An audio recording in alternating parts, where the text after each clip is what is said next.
你如果煮一個湯羹啦，咁你用家樂牌濃湯寶比較會容易處理啦。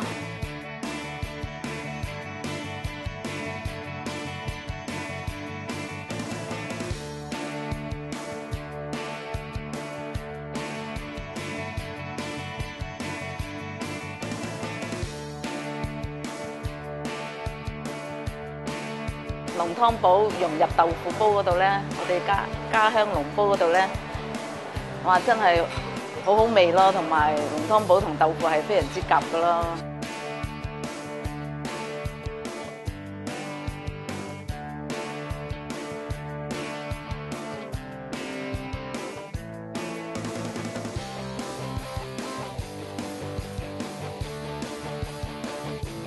用雞粉去整肉鬆生菜包咧，就係醃肉嘅時候可以取代到鹽啦。